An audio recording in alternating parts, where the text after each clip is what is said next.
안녕하세요, 여러분. 안녕하세요. 반갑습니다. 오늘도 이 자리에 오신 여러분을 환영하고 축복합니다. 그리고 너무나도 반갑고 사랑합니다. 이 시간 함께 눈을 감고 잠시 묵상하면서 예배 가운데 나아갔으면 좋겠는데요. 여러분이 이 자리에 오신 이유는 무엇인가요? 이 휴일 가장 핫한 시간? 네, 이 시간에 우리는 왜 여기 있는 걸까요? 무엇을 바라고 이 자리에 오셨나요? 잠시 묵상해 보셨으면 좋겠습니다. 나는 이 자리에 왜 왔나? 내가 여기에 왜 있는가? 매주 이 시간에 왜 여기에 있는가? 왜 영상을 보면서까지 예배를 드리고 있는가? 그리고 또 한 가지 기도하고 묵상했으면 좋겠는 것은 하나님, 이 시간에 내가 어떠한 이유를 가지고 왔든 어떠한 목적을 가지고 이 자리에 왔든 하나님께로부터 온 이유가 내 안에 가득 차길 원합니다. 하나님께서 이 자리로 나를 부르신 그 이유를 온전히 알아가기를 소망합니다 라는 마음으로 함께 기도하겠습니다.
주님 내가 주의 장막을 사모합니다. 오직 주의 임재를 갈망합니다. 주의 집에서의 하루가 다른 곳의 첫날보다 좋으니 주 사랑 안에 머물러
시간 주님 앞에 우리의 사랑을 고백하기를 소망하면서 불편하지 않으시다면 그 자리에 일어나셔서 함께 찬양하겠습니다.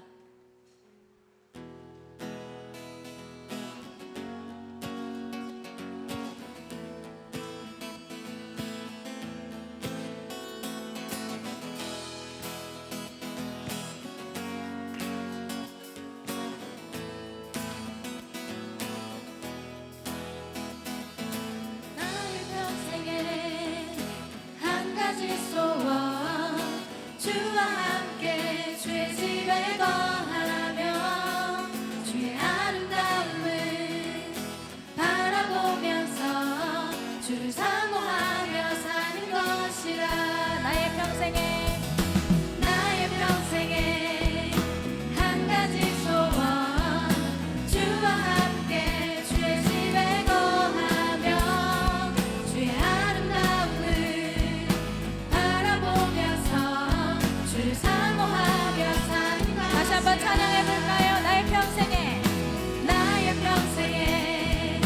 한 가지 소원 주와 함께 주의 집에 거하며 주의 아름다움을 바라보면서 주를 사모하며 사는 것이라.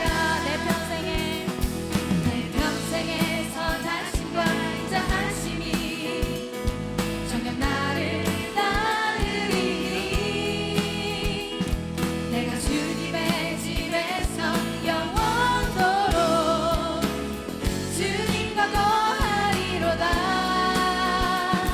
나의 평생에서 당신과 인자하심이 정녕 나를 따르리. 내가 주님의 집에서 영원토록 주님과 거하리로다. 나의 평생에 한 가지 소원 주와 함께 주의 집에 거하며 주의 아름다움을 바라보면서 주를 사모하며 사는 것. 한 번 더 찬양할까요? 나의 평생에 한 가지 소원 주와 함께 주의 집에 거하며 주의 아름다움을 바라보면서 주를 사모하며 사는 것이라. 내 평생에 선하심과 인자하심이 정녕 나를 따르리. 내가 주님의 집에서 영원토록 주님과 거하리로다. 내 평생에 선하심과 인자하심이 정녕 나를 따르리. 내가 주님의 집에서 영원토록 주님과 거하리로다. 나의 평생에 한 가지 소원 주와 함께 주의 집에 거하며 주의 아름다움을 바라보면서 주를 사모하며 사는 것이라. 다 같이 찬양합시다.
주님의 얼굴 구하며 주 사랑 안에 머물러 사랑 노래합니다.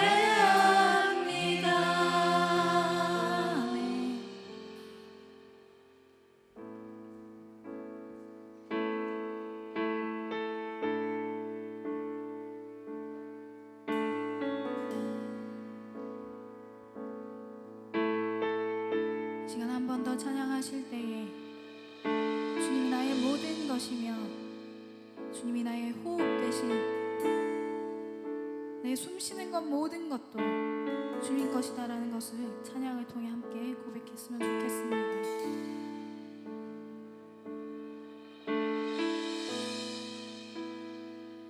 주님은 내 호흡,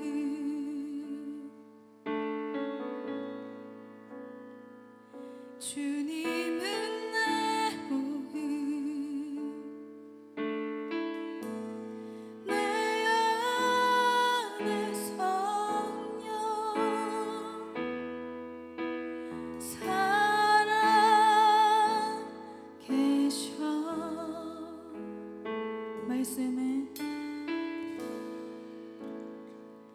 내 양식,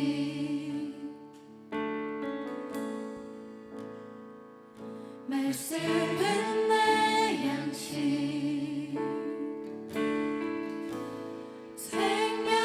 생명의 말씀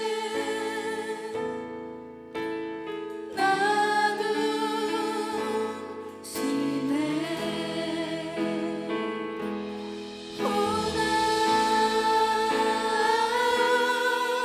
오나의 주 난 갈망해요.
계속해서 고백하겠습니다.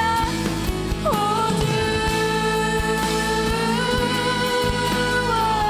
없이 난 살 수 없네.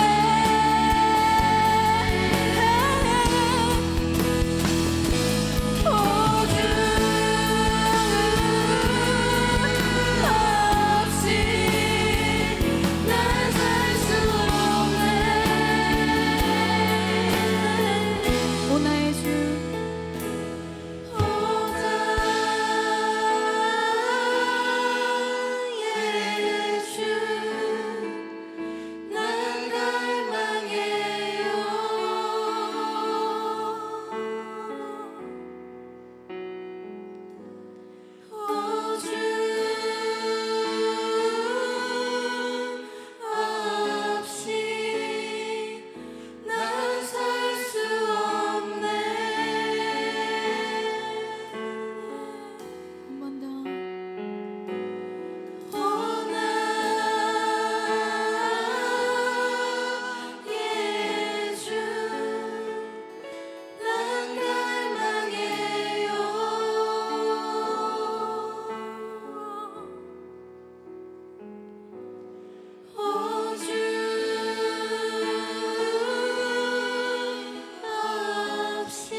우리의 피난처 되시고 우리의 호흡이 되시고 나의 모든 것이 되시고 우리의 요새요 우리의 산성이 되신 그 주님 앞에 우리가 나왔습니다. 주님, 나의 생각과 나의 소원도 다 내려놓고 오직 주님께서 부르신 그 이유만을 향해 달려가는 저희들 되게 하여 주시옵소서. 이 시간 주여 한번 외치고 다 같이 기도하겠습니다. 주여!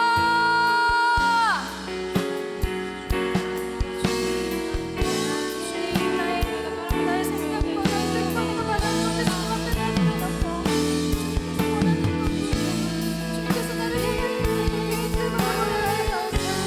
주님, 우리가 힘든 걸었다 할지라도 아버지 주님과 함께 함께하여 주님과 함께 동행하는 저희들 되게 하여 주시옵소서. 아버지, 우리의 소원과 나의 소망이 오직 주님만 향하기를 소원하는 기도 주의 기도 붙들어 주시옵소서.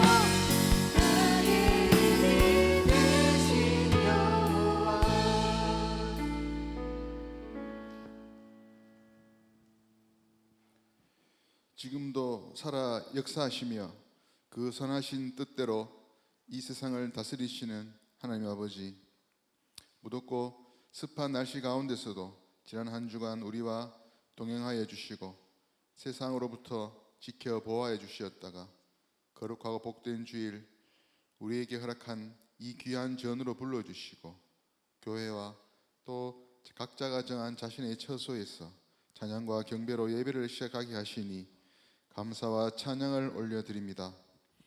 이 시간 우리가 영과 진리로 하나님 앞에 나아가게 하시고 저희가 드리는 이 예배 위에 성령께서 충만하게 함께 하시고 주님 홀로 영광 받아 주시옵소서.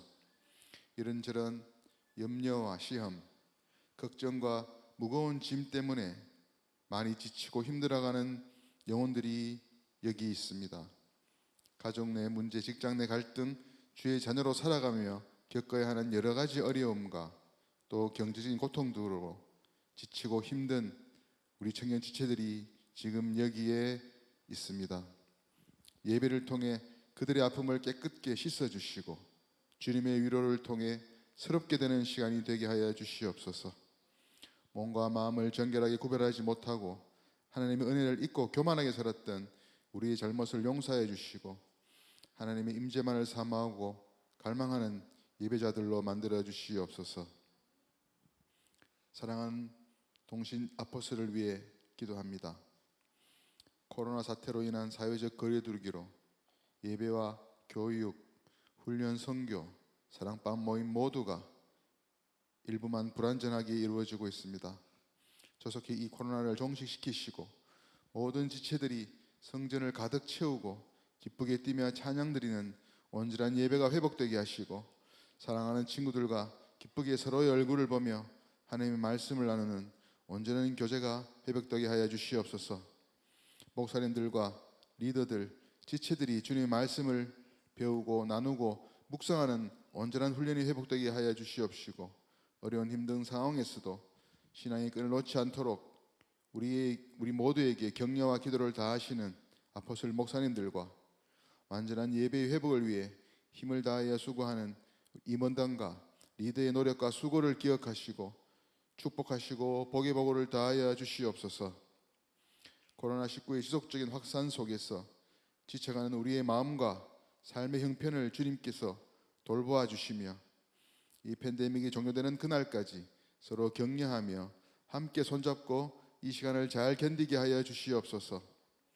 코로나로 인해 막다른 상황에 처해져 있는 지체들이 있다면 이 상황을 잘 견뎌내게 하시고 또 코로나로 인한 직장에서 가정에서 피해를 입은 영혼들을 위로하여 주시고 조속히 회복되어 새로운 일상으로 돌아갈 수 있도록 긍휼을 베풀어 주시옵소서. 또한 학교와 직장에서 본분을 다하는 아포스톨로 회복시켜 주시옵소서.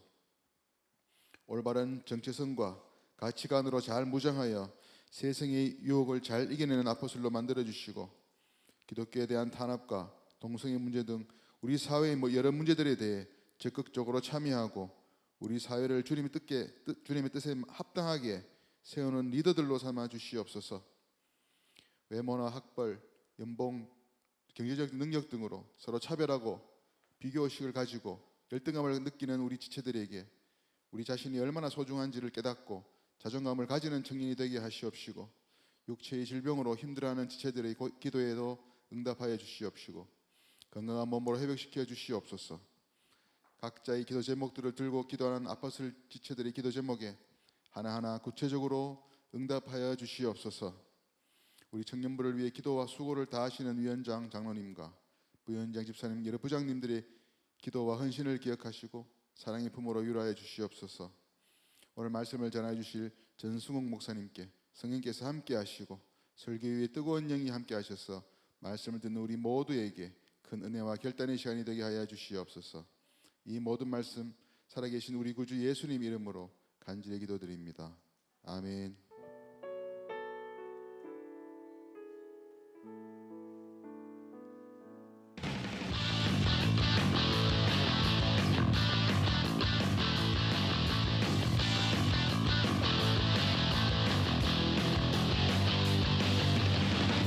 청년 아포슬 7월 12일 뉴스입니다. 오는 15일은 덜 더 음식의 날입니다. 내 영혼이 살고 이웃을 살리는 한 끼 금식에 동참합시다. 코로나19 관련 안내입니다. 대구 동신교회 청년 아포슬은 정부 차원의 감염병 예방 7가지 수칙을 철저히 준수하며 정상적으로 예배를 드리고 있습니다. 방역을 철저히 진행한 후 예배를 드리고 있으니 가능하신 모든 분들은 걱정하지 마시고 현장에 오셔서 공동체 예배를 드리시기 바랍니다. 예배 시간이 오후 3시 30분으로 변경되었습니다. 입장은 3시부터 가능합니다. 4시 이후로 오시는 분들은 4층 소망홀로 오시면 됩니다.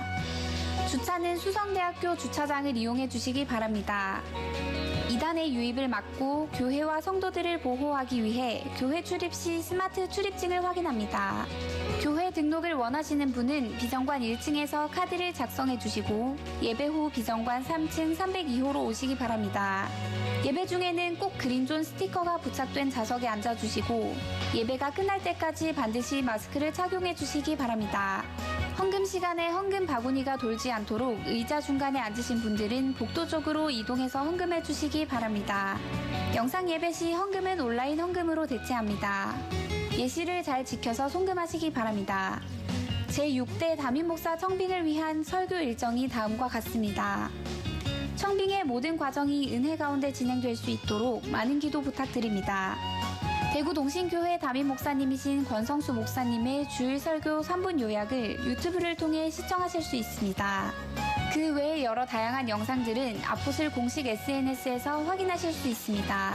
대구 동신교회는 다음과 같은 이유로 포괄적 차별금지법에 반대합니다. 행동하는 믿음을 위해 반대 청원에 적극 동참해 주시기 바랍니다. 자세한 내용 및 반대 청원 링크는 대구 동신교회 홈페이지 공지사항란을 참고해 주시기 바랍니다. 아포슬 실시간 영상 예배를 들으시는 분들은 각자의 자리에서 몸과 마음을 정갈하게 하고 집중해서 예배를 들으시기 바랍니다. 7월 12일 아포슬 뉴스 여기서 마칩니다.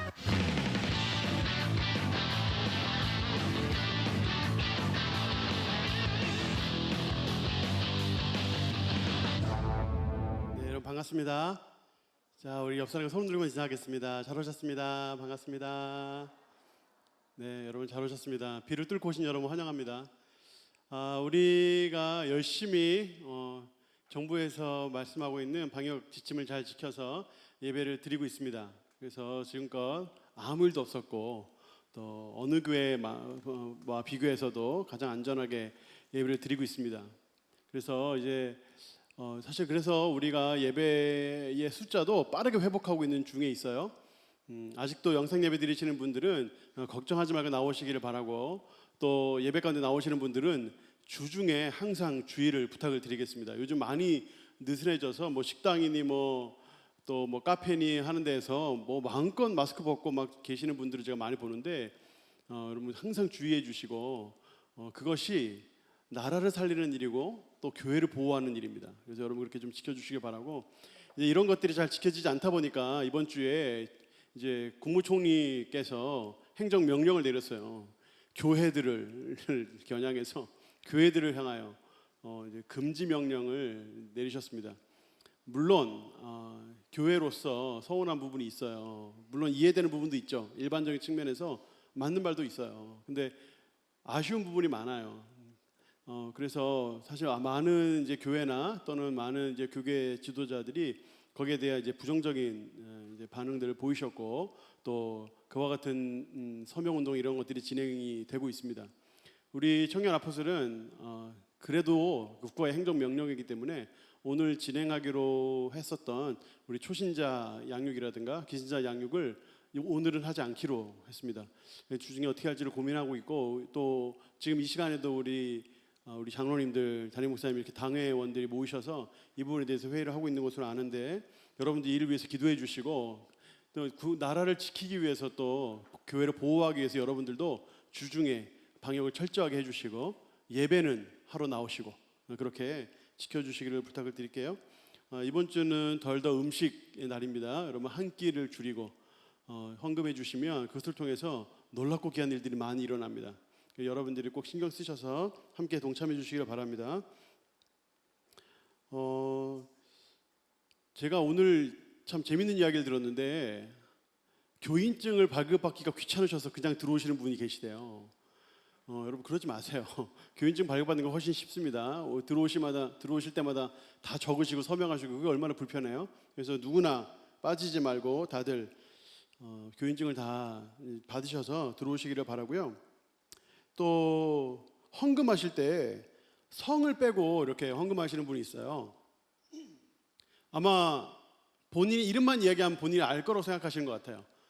그래서 뭐 예를 들어 뭐 이름을 정확하게 뭐 배준현 91 이렇게 적어줘야 되는데 정확하게 적어줘야 되는데 그 또래는 적고 성을 빼고 준현 이런 식으로 적는 거예요. 이제 이런 분들이 있다고 하는데 네, 그렇게 하면 그 헌금 개수하는 우리 임원단들이 엄청 고생을 합니다. 다 전화를 해야 돼요. 그 성이 김씨부터 황씨까지 엄청나게 많은데 그 성에 있는 이름들을 다 찾아서 전화를 해야 되니까 여러분 그러지 않도록 꼭 그 지침을 지켜주시기를 부탁드릴게요. 또 한 가지 이야기를 좀 해야 되는데 차별금지법에 대해서 말씀을 잠깐 드리겠습니다.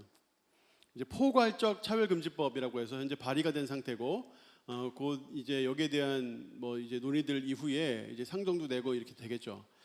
근데 포괄적 차별금지법 물론 모든 교회는 차별을 거부합니다. 차별하면 안 되죠. 그런데 그 법안 안에 동성애는 성경이 말씀하는 분명한 죄입니다. 죄라는 것을 말하는 것을 금지하는 조항들이 있습니다. 그것은 절대 받아들일 수 없어요. 우리가 동성애자를 미워하거나 혐오하지 않습니다. 동성애는 잘못된 것입니다. 동성애는 죄입니다. 죄. 그건 목에 칼이 들어와도 죄입니다. 그거는.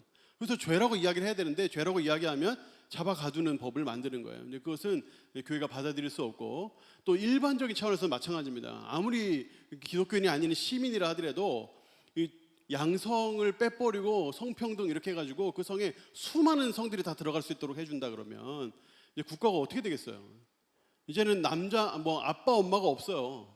제1부모 제2부모 이렇게 기입을 하게 되어 있어야 되고 또 학교에서 동성애에 대해서 가르치게 됩니다. 이건 뭐 동성애를 종용하는 것도 아니고 뭐 이런 식의 법이 만들어지고 있는 이런 부분들 도미노처럼 생길 일들에 대해서는 우리가 받아들일 수 없어요. 그래서 우리가 항상 이 부분에 대해서 깨어 있어야 하고 그래서 우리가 행동해야 합니다. 이거는 정치 얘기가 아니에요.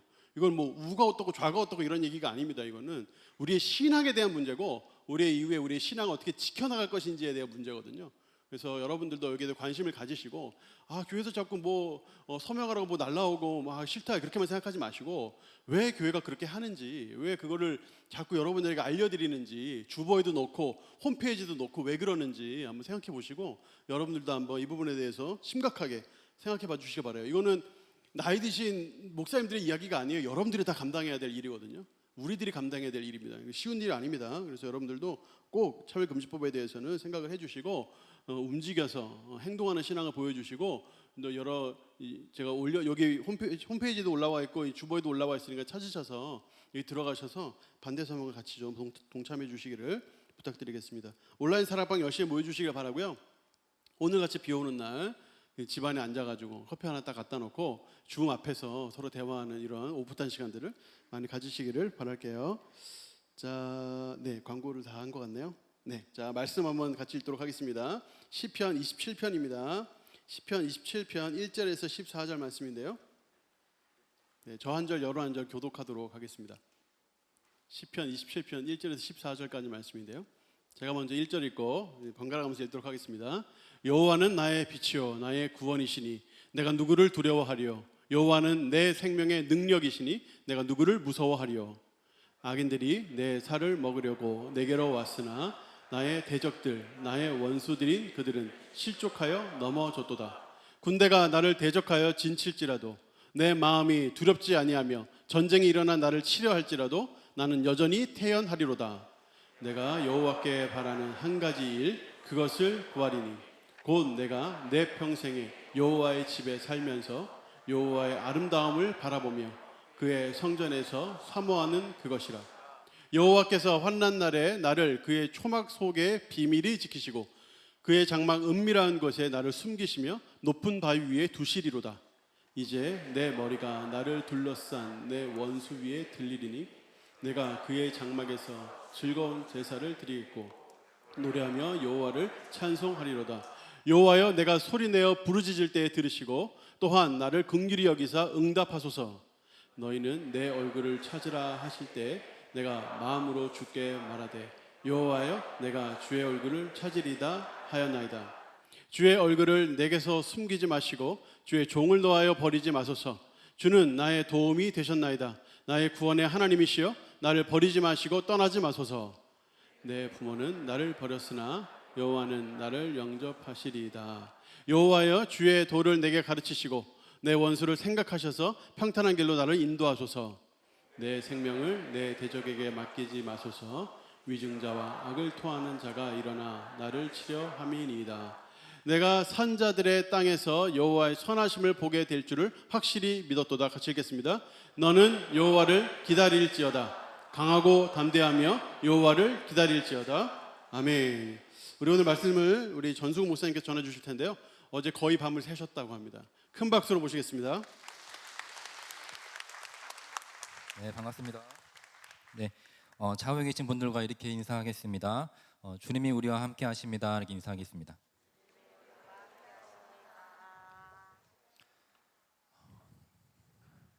네, 여러분은 여러분 자신을 지키며 사는 법을 알고 계신가요?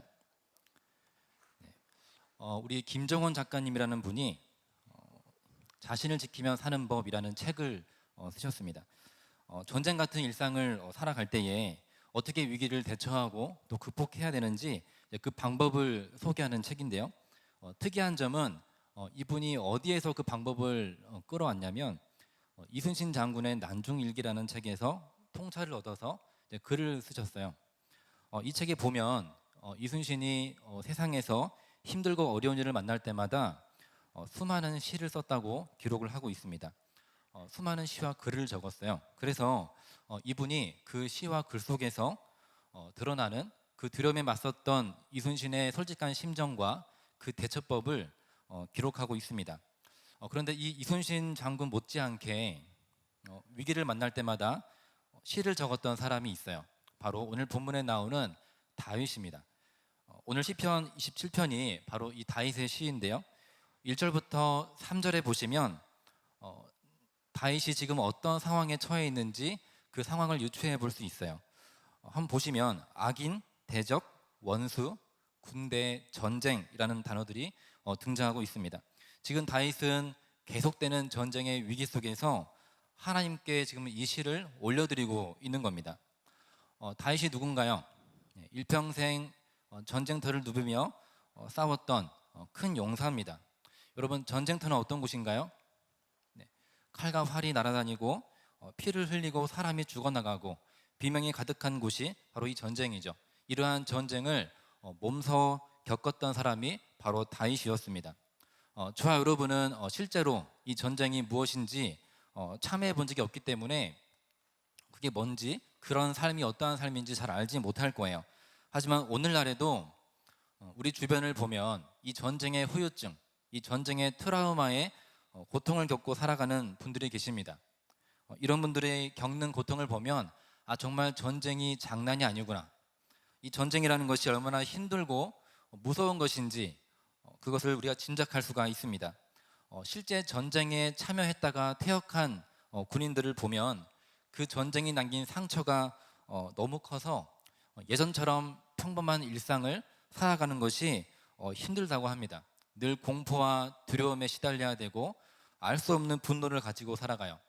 이 10년, 20년이라는 긴 오랜 세월이 흘렀음에도 여전히 육체적으로 또 정신적으로 치료를 받지 않으면 일상생활이 불가능하다는 거예요. 심한 경우에는 계속해서 자살을 시도하는 그런 분들도 있다고 합니다. 이처럼 전쟁이라는 것은 육체만 망가뜨리는 것이 아니라 우리의 정신도 파괴시키는 수많은 아픔의 흔적을 남기는 그런 것이에요. 그런데 오늘 본문에 보면 다윗이 경험했던 전쟁도 그 시대가 다르고 또 사용하는 무기가 다르지만 똑같이 힘든 전쟁을 겪었다는 거예요.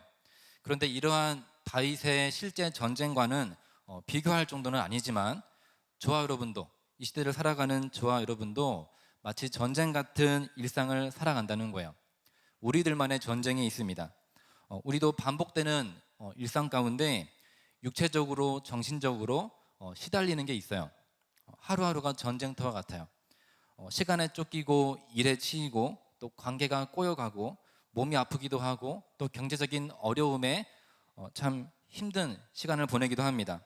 학생이든 취준생이든 직장인이든 할 것 없이 각자의 자리에서 참 치열하게 버티면서 살고 있다는 거예요. 직장인들 중에는 코로나 때문에 더 이상 일을 못하게 된 분들도 있어요. 하지만 반대로 일이 너무 많아져서 매일매일 야근을 해야 되는 청년들도 있습니다. 눈 뜨면 하루가 어떻게 지나가는지 알지 못하게 그냥 지나가는 거예요. 중요한 일에 펑크가 나기도 하면 그날 하루는 엉망이 되어버립니다. 퇴근하면 휴식할 틈도 없이 걸쳐놓은 일들을 마무리하기에 정신이 없어요. 잠시 짬이 나면 책도 읽고 싶고 운동도 하고 싶은데 그것조차 할 수 없는 그런 날들이 있습니다. 이처럼 어떤 일적인 부분뿐만 아니라 관계적인 문제도 이제 일어납니다. 주변 사람들과 관계가 꼬이기 시작해요. 직장 동료와 직장 상사들이 나를 공격하기 시작하고 오해와 갈등이 생기고 자꾸 그런 공격들이 들어오면서 우리를 지치게 만드는 거죠.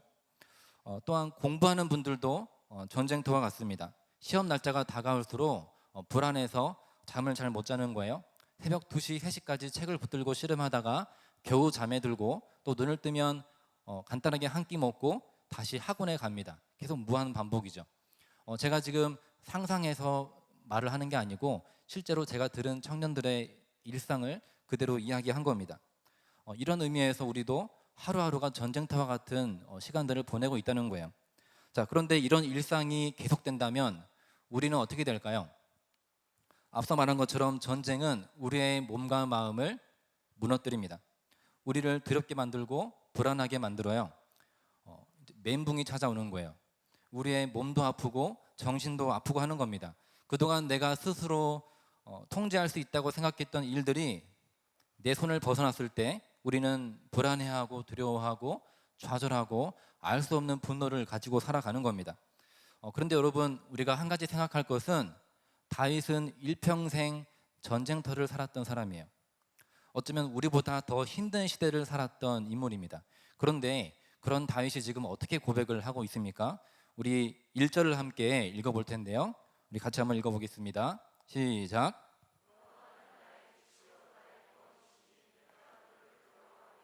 여호와는 내 생명의 능력이시니 내가 누구를 무서워하리요. 아멘. 내가 누구를 두려워할까? 내가 누구를 무서워할까? 두렵지 않다는 거예요. 무섭지 않다는 겁니다.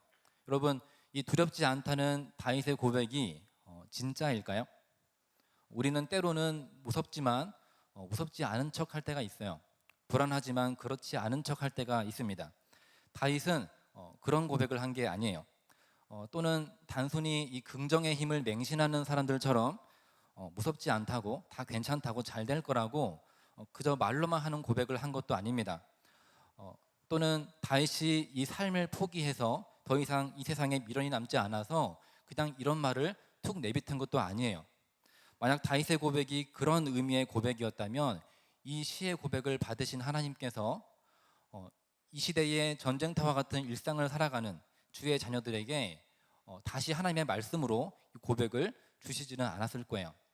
그러니까 이 고백은 다윗이 진짜로 하나님께 드리는 실제적인 고백입니다. 자, 그러면 다윗이 두렵지 않다고 말하는 이유가 뭔가요? 그 이유가 1절에 나와 있죠. 1절에 보면 다윗이 하나님을 어떤 분이라고 고백하고 있습니까? 요한은 나의 빛이요 구원이요 생명의 능력이라고 표현을 합니다. 이 세 단어는 다윗이 한가하게 책상에 앉아서 만들어낸 추상적인 단어가 아니에요. 치열한 전쟁터에서 만들어져서 다윗의 가슴에 박혀 있는 표현입니다. 여러분, 실제로 다윗이 앞이 캄캄하고 막막했는데 어디로 가야 할지 도무지 알 수 없을 때 하나님께서 빛이 되어 주셔서 그 길을 인도해 주셨던 그 일을 경험했기 때문에 주님은 나의 빛이라고 다윗이 고백하는 거예요. 또한 다윗이 이제는 틀림없이 꼼짝없이 죽었구나 싶었던 그 순간에 하나님께서 또다시 건지시는 놀라운 일을 경험하면서 다윗은 하나님은 나의 구원이시고 나의 생명의 능력이라고 고백하는 겁니다. 여기에서 생명의 능력, 이 능력이라는 말은 마오즈라는 단어인데요, 안전한 장소, 보호, 보호자 이런 뜻이에요. 그러니까 다윗은 지금 하나님이 내 생명의 보호자이시고 내 생명의 가장 안전한 피난처라고 고백을 하고 있는 겁니다.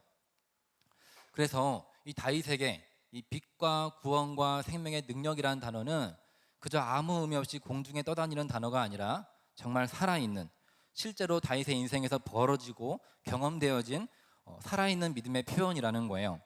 자, 그래서 다음 2절에 보면 실제로 다윗의 삶 가운데 일어났던 개인의 간증을 고백하고 있습니다. 우리 2절을 함께 읽어보겠습니다. 악인들이 내 살을 먹으려고 내게로 왔으나 나의 대적들, 나의 원수들인 그들은 실족하여 넘어졌도다. 아멘. 자, 악인들이 다윗의 뭘 먹으러 왔나요? 살을 먹으러 왔어요. 무슨 뜻이냐면 원수들이 다윗을 죽이기 위해서 달려들었다는 겁니다. 그런데 악인들의 계획이 실패한 거예요. 그 속에서 하나님께서 그들의 손에서 다윗을 건지시는 경험을 실제로 했다는 겁니다. 그러니까 다윗에게는 나의 하나님은 이런 분이야 라고 말할 수 있는 분명한 강한 확신이 있었어요. 자, 여러분에게 하나님은 어떤 분이신가요? 하나님 하면 가슴에 떠오르는 여러분만의 은유적인 표현이 있나요? 이 시간 예배를 마치고 집에 돌아가실 때 각자 한 문장씩 가슴에 품고 돌아갈 수 있기를 바랍니다. 다윗은 하나님을 향한 이러한 강한 확신을 가지고 있었고 그래서 두렵지 않다는 말을 하는 거예요. 하지만 우리의 문제는 이거죠. 다 좋은데 그래서 다윗이 어떻게 원수들 앞에서 이런 강한 확신을 가지고 두려움 없이 살아갈 수 있었는지 그 방법이 궁금한 거예요. 여러분 주변에서 딱 한 사람만 마음 먹고 나를 대적만 해도 우리의 일상이 어떻게 될까요? 네, 정신 없을 거예요. 그곳이 회사라면 때려치고 싶을 거고 그곳이 어떤 모임이라면 두 번 다시는 그 모임에 가기 싫을 거예요. 심한 경우는 그 한 사람 때문에 자신의 삶을 포기하는 그런 극단적인 선택을 내리는 분들도 우리 주변에 있습니다. 내 인생에 대적자가 한 명만 있어도 우리는 이렇게 인생의 안정감을 쉽게 잃어버릴 수 있다는 말이에요. 자, 그런데 지금 다윗의 주변에는 대적자가 넘쳐납니다. 우리 3절을 보면 우리 3절을 함께 읽어보겠습니다. 시작. 군대가 나를 대적하여 진칠지라도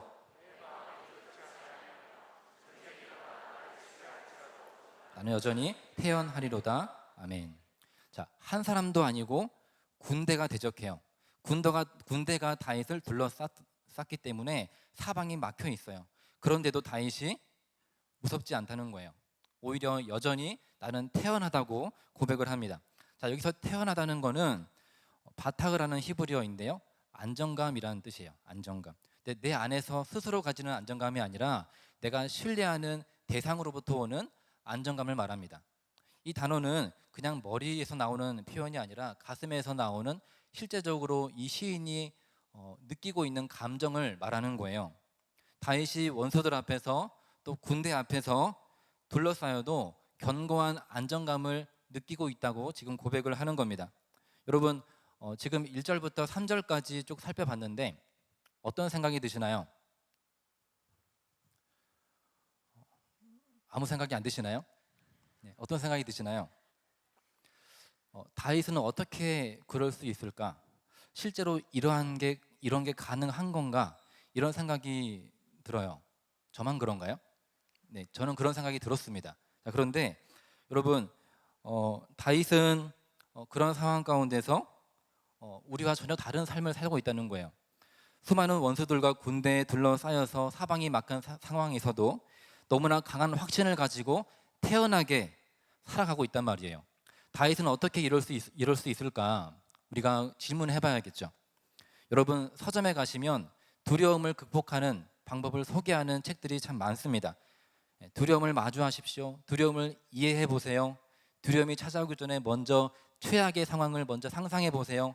별의별 방법을 많이 제시하고 있는데, 이 시간에 저와 여러분은 우리의 믿음의 선배인 다윗이 실제적인 전쟁터에서 위기를 만날 때마다 어떻게 대처했는지, 어떻게 살았는지 그 방법을 함께 살펴보려고 합니다.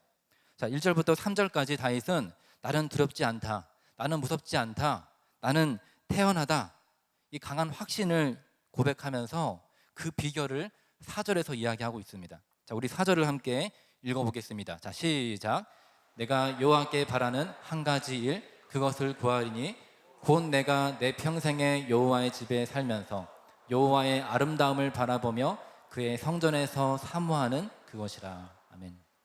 자, 여러분, 다윗이 하나님께 바라는 한 가지가 있다고 합니다. 그 한 가지가 뭔가요? 네, 하나님의 집이었어요. 하나님의 집. 자, 내가 내 평생에 주님의 집에 살고 싶습니다. 제가 그곳에서 주님의 아름다움을 바라보고 싶어요. 제가 주님의 성전을 사모합니다 라고 했어요.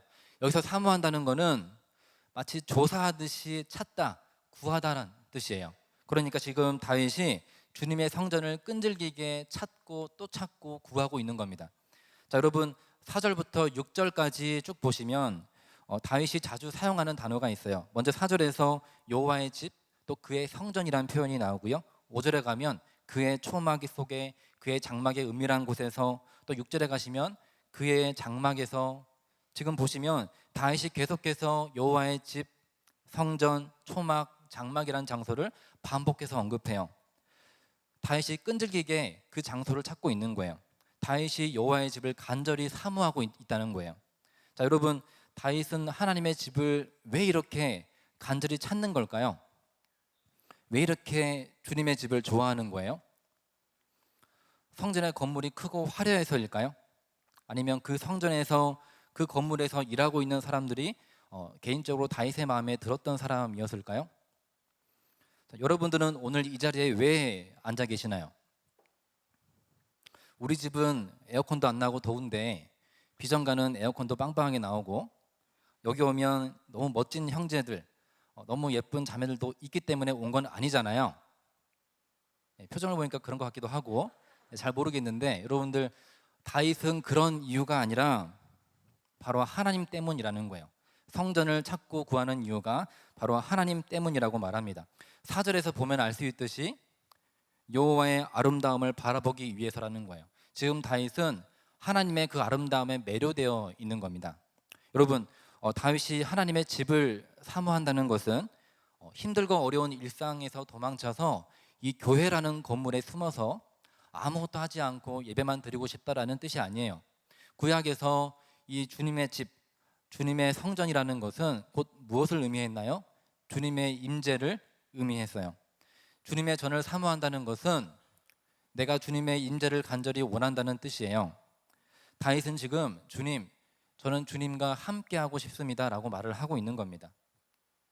다윗의 시편을 보면 오늘 본문 27편뿐만 아니라 다른 시에서도 다윗은 늘 주님의 집을 사모하며 살았던 사람이에요. 우리 시편 84편 2절에 보면 이렇게 고백합니다. 우리 같이 한번 읽어볼게요. 자, 시작. 내 영혼이 여호와의 궁정을 사모하여 생각하며 내 마음과 육체가 살아계시는 하나님께 부르짖나이다. 아멘. 자, 지금 다윗이 어느 정도로 주님의 임재를 사모했냐면 내 영혼이 여호와의 궁정을 사모하여 생각하다고 표현을 하고 있어요. 자, 여기서 사모한다는 것은 시편 27편에 나왔던 사모한다는 단어와 다른 단어예요. 카사프라는 단어가 쓰였는데 그리워한다, 간절히 바란다는 뜻이에요. 지금 다윗이 주님의 전을 간절히 원하고 그리워한다고 말을 합니다. 그래서 영혼이 쇠약하대요. 쇠약하다는 것은 고갈된다는 뜻이에요. 고갈된다. 지금 다윗이 주님을 너무 간절하게 그리워해서 마치 내 영혼이 고갈되어서 사라질 만큼 주님을 간절히 바라고 또 바란다고 지금 고백을 하고 있는 겁니다. 자, 그래서 그 다음 뭐라고 지금 하나요? 내 마음과 육체가 살아계시는 하나님께 부르짖습니다. 내 몸과 마음이, 내 전부가 하나님께 부르짖습니다. 자, 부르짖는다는 표현은 고통스러운 외침이 아니라 기쁨 가운데 외친다는 그 단어예요. 지금 다윗이 자신의 영혼이 닳고 닳아서 사라질 만큼 간절하게 주님을 찾고 주님의 인재를 사모한다라는 그런 고백을 하고 있는 것입니다. 여러분, 다윗이 그만큼 주님과 함께 하고 싶다는 거예요. 함께 하고 싶은 마음이 다윗에게 있는 겁니다. 자, 그래서 전쟁터를 누비며 살면서 강한 확신 속에서 태어나게 살아갈 수 있었던 다윗의 힘은 바로 여호와께 바라는 그 한 가지, 바로 주님의 임재, 주님과 함께하는 것이 다윗에게 힘이 되었다는 거예요. 자, 그래서 8절에 보면 다윗이 이렇게 고백합니다. 우리 8절을 함께 읽어보겠습니다. 자, 시작. 너희는 내 얼굴을 찾으라 하실 때에 내가 마음으로 주께 말하되 여호와의 내가 주의 얼굴을 찾으리이다 하였나이다. 아멘. 자, 여러분, 다윗이 너무 간절하게 주님과 함께하고 싶기 때문에 지금 하나님의 얼굴을 찾겠다고 지금 말을 하는 거예요. 8절 처음 부분에 보시면 하나님께서 먼저 얼굴을 찾으라고 부탁하셨어요. 다윗이 하나님의 얼굴을 찾겠다고 하기 전에 먼저 하셨어요. 찾으라고. 여러분, 우리 민수기 6장 25절 말씀을 보시면 이렇게 말합니다. 여호와는 그의 얼굴을 내게 비추사 은혜 베푸시기를 원하며, 하나님께서는 우리에게 자신의 얼굴을 비추기를 원하시고 또 은혜 베푸시기를 기뻐하시는 분이세요. 여러분, 창세기 32장에 야곱이 나오는데, 야곱이 자신을 죽이려고 칼을 들고 오는 형 에서를 만나게 되는데 너무 두렵고 불안한 거예요. 가족들을 먼저 출발시키고 홀로 남았을 때 하나님이 먼저 야곱을 찾아오십니다. 그리고 밤새도록 그 야곱과 씨름을 하시죠. 그때 야곱이 그 장소를 브니엘이라고 이름을 지었어요. 브니엘의 뜻이 뭔가요? 하나님의 얼굴이라는 뜻이에요. 그곳에서 하나님은 얼굴을 비추시고 은혜를 베푸셨어요. 하나님은 그런 분이세요. 자, 여러분, 그래서 이 하나님의 얼굴을 구한다는 게 대체 무슨 의미일까요? 우리가 자주 이야기합니다. 저는 하나님의 얼굴을 구합니다. 이런 표현들을 많이 쓰는데요. 여러분, 하나님께서 사람의 얼굴을 창조하셨습니다. 얼굴을 창조하신 분이 하나님이세요. 우리가 다양한 신체 부위를 가지고 있지만 특별히 이 얼굴이라는 것은 나라는 사람의 존재를 나타내는 그런 중요한 역할을 합니다. 우리가 누군가에게 나를 소개할 때 얼굴 사진을 보여주지 내 손과 발 사진을 보여주지는 않잖아요. 그래서 여러분, 얼굴은 나라는 존재를 의미하는 거예요. 자, 그런데 그렇기 때문에 우리는 얼굴과 얼굴을 바라보며 교제를 하고 관계를 맺습니다. 이 얼굴을 바라보지 않고서는 깊은 관계를 맺고 서로를 더 알아간다는 것이 한계가 있어요. 그냥 전화 통화로만 교제를 나눈 사람과 수시로 만나서 얼굴을 대면한 사람과의 그 친밀감은 많은 차이가 있습니다. 코로나가 터지면서 우리가 비대면이라는 표현을 많이 썼죠. 우리가 똑바로 얼굴을 바라보고 교제한 지가 참 오래되었어요. 주로 온라인을 통해서 만나거나 또 오프라인으로 만나도 늘 마스크를 쓰고 거리를 유지하면서 보기 때문에 답답한 부분이 참 많습니다. 그래서 서로의 얼굴을 온전히 바라본다는 것이 얼마나 중요한지 우리가 많이 느끼고 있죠. 그래서 우리가 지나가는 말로 우리 언제 얼굴 좀 보자라고 말을 할 때는 그 말은 문자 그대로 너 얼굴 어떻게 생겼는지 보자라는 뜻이 아니고 어떤 뜻인가요? 더 깊이 알아가자는 표현이죠. 함께 더 치밀한 교제를 나누자는 말인 거예요. 자, 그래서 하나님의 얼굴을 구한다는 것은 이런 고백입니다. 주님, 제가 주님을 더 깊이 알기를 원합니다. 어제보다 오늘 내가 주님을 더 알고 싶어요. 이런 표현이 하나님의 얼굴을 구한다는 거예요. 자, 여러분, 다윗은 하나님의 임재 속에서 그 임재를 누리면서 하나님과의 그 친밀한 사귐, 친밀한 교제를 나누고 싶었던 거예요. 자, 다윗은 그래서 주님의 집을 구했고 주님의 얼굴을 구했습니다. 주님과 함께 하고 싶어 했고 주님을 더 깊이 알고 싶어 했다는 거예요. 그래서 결국 다윗의 고백은 이런 고백입니다. 하나님, 제가 하나님께 바라는 한 가지가 있습니다. 바로 하나님 당신을 원합니다. 이런 뜻이에요. 이것이 원수들과 군대가 둘러싸여 있는 전쟁의 위협 속에서 태연하게 살아갈 수 있었던 다윗의 비결이었습니다. 자, 그렇다면 여러분이 하나님께 바라는 한 가지가 있다면 그게 무엇인가요? 한 가지가 있으신가요? 제가 이 질문을 했을 때 여러분 중에는 그 한 가지를 고르기 위해서 내가 가진 수많은 기도 제목들 중에서 그 가장 중요한 한 가지를 고르기 위해서 그 목록들을 살펴보는 분들이 있을 거예요. 여러분, 이 다윗이 내가 한 가지를 구합니다라고 했을 때 그 한 가지를 구한다는 그 의미는 나는 다른 기도 제목은 다 필요 없고 이제 앞으로 이거 한 가지만 가지고 기도할 거야 라는 뜻이 아니에요. 다윗의 다른 시를 보면 다윗도 이 한 가지로만 기도했던 건 아닙니다. 여러분, 다윗도 다른 기도 제목으로 열심히 기도했던 사람이에요. 오늘 시편 27편 말씀을 묵상했다고 해서 여러분이 이것만 가지고 기도할 필요가 없습니다. 배우자를 위해서도 기도해야 되고 취업을 위해서도 기도하셔야 돼요. 열심히 기도하시기 바랍니다.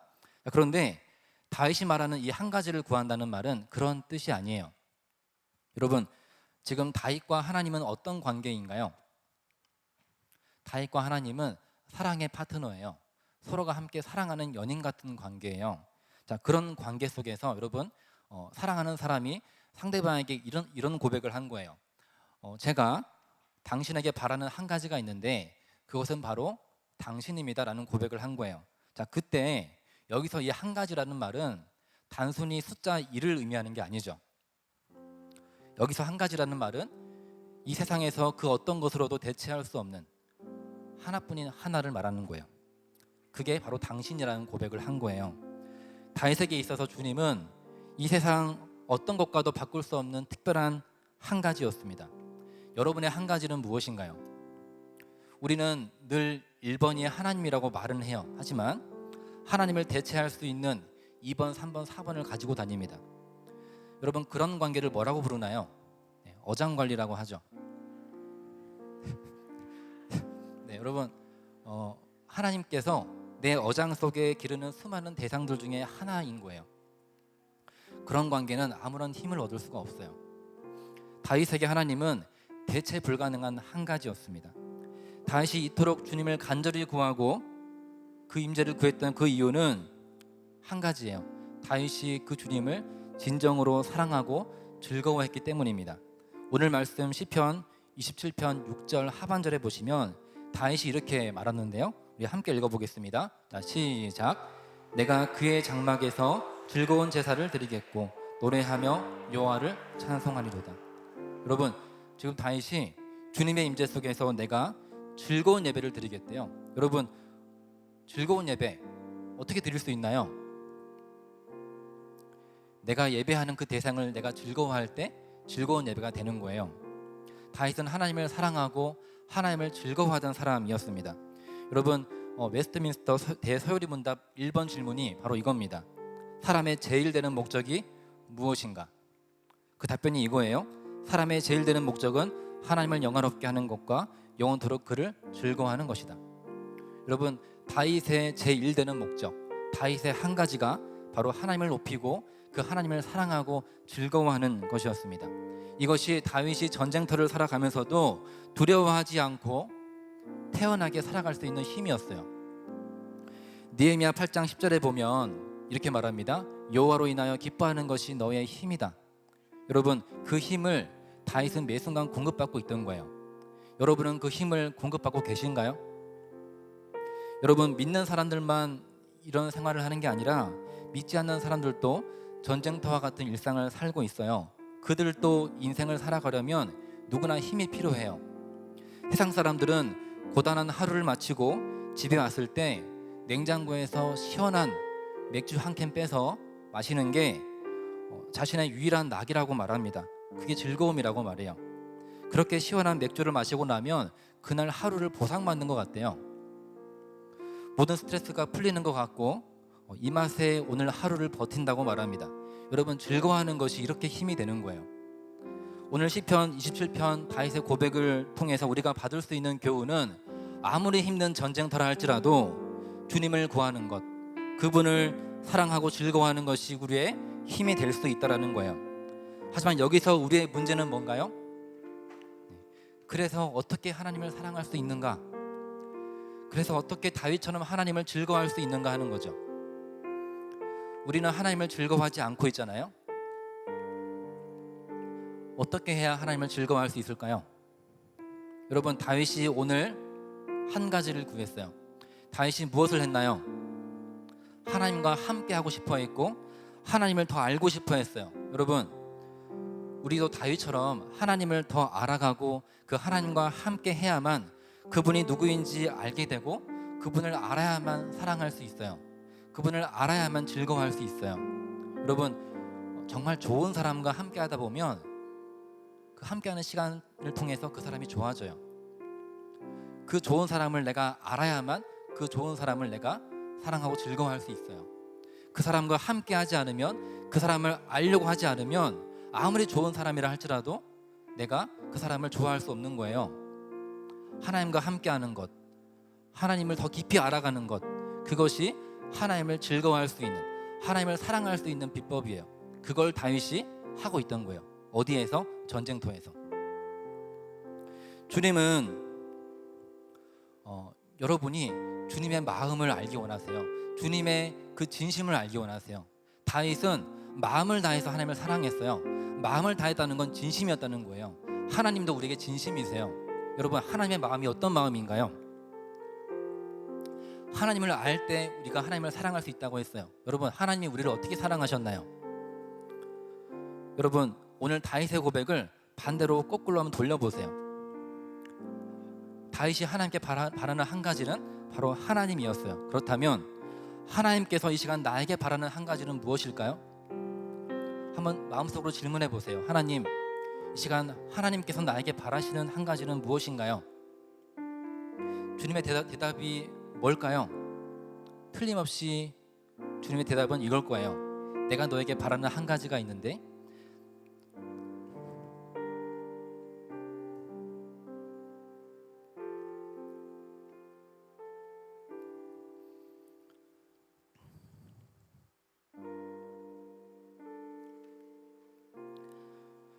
나는 너를 원한다. 나는 너만을 원한다. 이 말을 하실 거예요.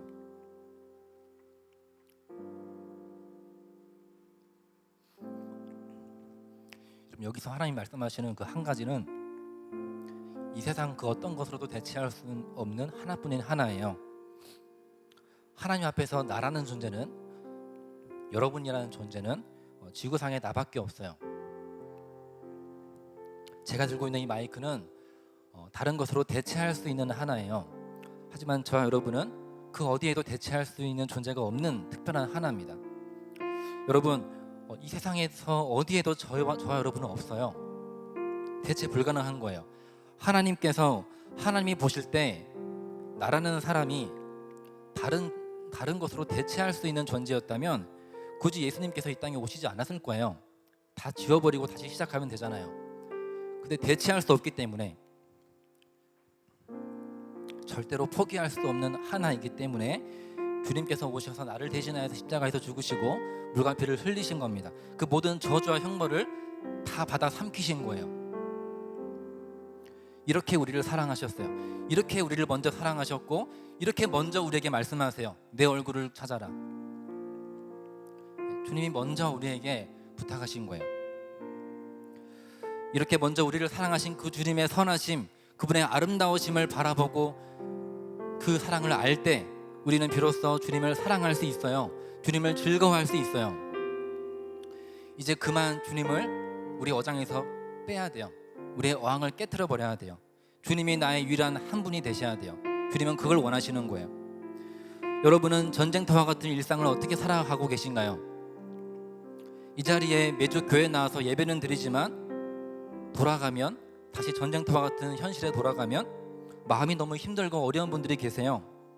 앞에서는 두렵지 않은 척, 괜찮은 척 하지만 여전히 현실성에선 두렵고 스트레스로 힘들어하고 어떤 분들은 너무 힘들어서 죽고 싶다고 말해요. 근데 더 안타까운 것은 전쟁터를 방불케 하는 우리의 일상의 이 고됨과 어려움이 우리를 주님과 더 멀어지게 만든다는 거예요. 일주일에 한 번 나와서 예배 드리는 것도 부담을 느낄 정도로 우리를 그런 영적인 빈곤으로 몰아간다는 거예요. 그때 여러분 이 한 가지를 기억하셔야 돼요. 다윗처럼 이 세상 어떤 것으로 대체할 수 없는 한 가지를 제가 주님께 구하겠습니다. 제가 주님의 임재를 구합니다. 제가 주님과 함께 있고 싶습니다. 주님을 더 알고 싶습니다. 이 한 가지, 이것이 우리의 힘입니다.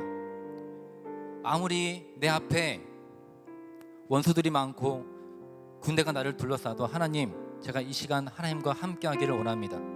하나님, 제가 이것을 통하여서 하나님을 더 깊이 알기를 원합니다. 하나님, 제가 이 자리에서 언제나 어디에서나 제가 주님의 임재를 구합니다.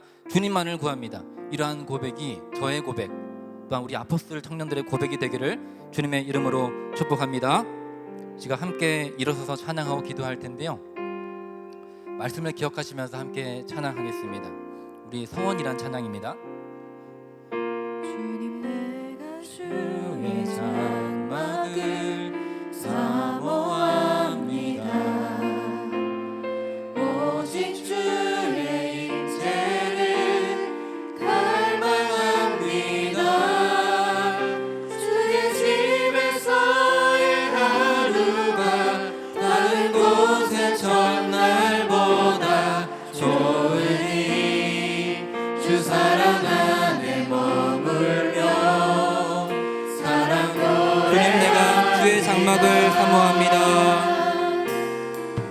주님 내가 주의 장막을 사모합니다. 오직 주의 임재를 갈망합니다. 주의 집에서의 하루가 다른 곳의 첫날보다 좋으니 주 사랑 안에 머물며 사랑 주님 노래합니다. 내가 주의 장막을 사모합니다. 주님 내가 주의 장막을 사모합니다. 오직 주의 임재를 갈망합니다. 주의 집에서의 하루가 다른 곳의 첫날보다 좋으니 주 사랑 안에 머물며 사랑 나의 평생에 단 한 가지 소원, 나의 평생에 단 한 가지 소원, 주의 아름다우신 보며 사랑 노래하는 것, 나의 왕 되신 주님의 얼굴 구하며 주 사랑 안에 머물러 사랑 나의 평생에 나의 평생에 단 한 가지 소원, 주의 아름다우신 보며 사랑 노래하는 것, 나의 왕 되신 주님의 얼굴 구하며 주 사랑 안에 머물러 마지막으로 나의 평생에 한 가지를 구합니다. 나의 평생에 단 한 가지 소원, 주의 아름다우신 보며 사랑 노래하는 것, 나의 왕 되신 주님의 얼굴 구하며 그 사랑 안에 머물러 사랑 노래합니다. 함께 말씀을 기억하면서 기도하기를 원합니다. 여러분의 일상은 어떠합니까? 우리는 전쟁터와 같은 삶을 살고 있어요. 힘들고 불안하고 두렵고 지친 마음들, 하나님 이 시간 주님께 한 가지를 구합니다. 마음이 힘들수록, 마음이 찢겨나가고 마음이 여러 갈래로 갈려져 있지만 하나님 그 마음을 한 가지에 모으겠습니다. 아버지, 이 시간 주님의 인재만을 구합니다. 주님의 얼굴만을 구합니다. 이 시간 주님과 함께 하기를 원합니다. 제가 주님을 어제보다 오늘 더 알기를 원합니다. 하나님, 이 시간 주님의 임재를 나에게 허락하여 주시옵소서 하고 우리 주 한번 외쳐 기도하겠습니다. 주여! 하나님 아버지, 이 땅을 살아갈 때에 하나님께서 허락하시는 힘을 받고 살기 원합니다. 이 시간 주님의 얼굴을 구합니다. 하나님, 이 땅은 전쟁터와 같지만 우리가 한 가지를 구합니다. 하나 한 가지만을 구하겠습니다. 주님만을 원합니다. 주님만을 구합니다. 주의 손을 구하고 주의 얼굴을 구합니다. 주님과 함께 하기를 원합니다. 주님과 함께 하기를 원합니다. 아버지, 이러한 갈망이, 이러한 사랑이 내 안에 부르짖는 도와주시옵소서. 우리가 주님 그 함께하는 시간을 통하여서 주님의 얼굴을 사랑해서 주님과 사랑하기 원합니다. 내가 주님을 공경하기 원합니다. 주님을 공경하고 사랑하기 원합니다. 주여 도와주시옵소서. 힘을 도와주시옵소서. 주님을 살아갈 수 있는 놀라운 힘을 하기 원합니다. 주여 도와주시옵소서. 이 자리에서 감장의 주를 바라봅니다. 이 자리에서 주님의 얼굴을 구합니다. 하나님 성령의 몸과 마음을 시간이 되어놓습니다. 주여 도와주시옵소서. 이 시간에 건지시고 아버지 응답하여 주시옵소서. 주님만을 구하오니 내가 주님만을 원하오니 아버지, 이 시간 내 안에 임하여 주시고 임재하여 주시옵소서.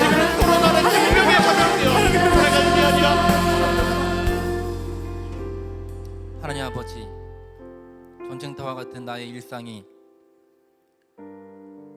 내 몸과 마음을 망가뜨리고 있지만 하나님, 내가 그 몸과 마음으로 주님께 부르짖습니다. 내 모든 것을 다하여서 주님의 임재를 구하겠습니다. 내가 반드시 한 가지만을 구하겠습니다. 하나님, 어디서나 하나님과 함께하게 도와주시고 하나님을 더 알고자 하는 이 마음을 가지고 살게 하시고 그리하여서 주님을 더 사랑하고 즐거워하는 우리가 되게 하여 주시옵소서.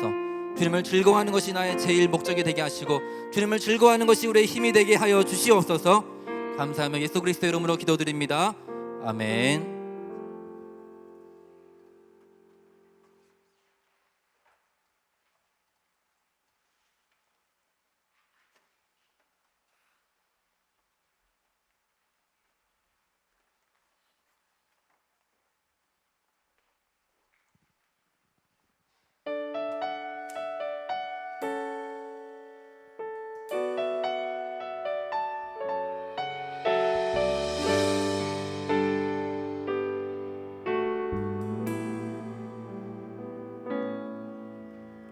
닫혀진 마음에 주님의 사랑은 빛이 되어 만져주시고 절망의 땅에도 주님의 사랑은 그의 나라 보게 하시네. 지나간 날보다 허락한 오늘에 또 새로운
찬양의 가사처럼 세월이 지나 끝난다 해도 하나님을 오직 찬양할 수 있는 저와 여러분 되시기를 주님의 이름으로 축원합니다. 네, 현재 영상으로 예배드리고 있는 분들도 온라인 헌금에 꼭 함께 참여해 주시길 바랍니다. 축도를 마치고 나가실 때에는 일정한 순서에 따라서 안전거리를 유지해 주시기 바랍니다. 오늘 아포슬 청년부에 처음 나오신 분들을 주님의 이름으로 환영합니다. 예배 후 나가실 때 302호에 꼭 들려주셔서 환영과 교회 소개를 받으실 수 있기를 바랍니다. 이제 헌금 기도를 드리겠습니다. 은혜로우신 하나님, 이 시간 주님께 귀한 물질을 드리게 하여 주심을 감사드립니다. 우리의 소유가 다 하나님의 것이며 하나님께 받은 것인 줄 고백합니다. 주님께 받은 것이니 이 시간 기쁘게 감사로 올려드렸습니다. 10의 1조로 선교헌금으로, 감사헌금으로, 덜더헌금으로 다양한 이름으로 주님께 올려드립니다. 드린 손길마다 복되게 하시고 더 많은 것을 드릴 수 있는 귀한 마음과 믿음도 허락하여 주시옵소서. 또 이 헌금이 쓰이는 곳마다 복음의 역사와 하나님의 영광만이 드러나게 하여 주시옵소서. 하나님 아버지, 코로나 가운데에서도 우리 아포슬과 함께 하시니 감사드립니다. 우리 가운데 혹 경제적으로 어려움을 겪고 있는 이들이 있다면 하늘로부터 필요한 양식과 은혜를 허락하시고 마르지 않는 하나님의 풍성한 은혜를 경험하게 하시며 더 나아가 이웃에게도 넉넉히 베풀어주는 삶이 되게 하여 주시옵소서. 혹 정신적으로 지나친 염려와 걱정 가운데 절망하고 있는 이들이 있다면 오늘 주님께 주시는 바른 생각, 바른 믿음으로 여호와는 나의 빛이요 고백하면서 나아갈 수 있는 믿음으로 허락하여 주시옵소서. 우리 아포스를 다시 한번 한 주 동안 세상으로 파송합니다. 하나님께서 눈동자와 같이 지켜주시고 하나님과 동행하며 형통함을 경험하는 또 한 주가 되게 하여 주시옵소서. 이제는 우리 주 예수 그리스도의 은혜와 하나님 아버지의 다함이 없는 사랑과 성령의 인도 내주 교통, 영적인 잠을 깨우시는 역사가 마음의 중심에 늘 하나님의 집과 그분의 임재를 사모하며 삶에서 하나님과 동행하는 그 한 가지를 구하는 청년 아포슬 머리 위에 그들의 학업과 직장생활 가운데 지금으로부터 영원까지 함께 있을지어다. 아멘.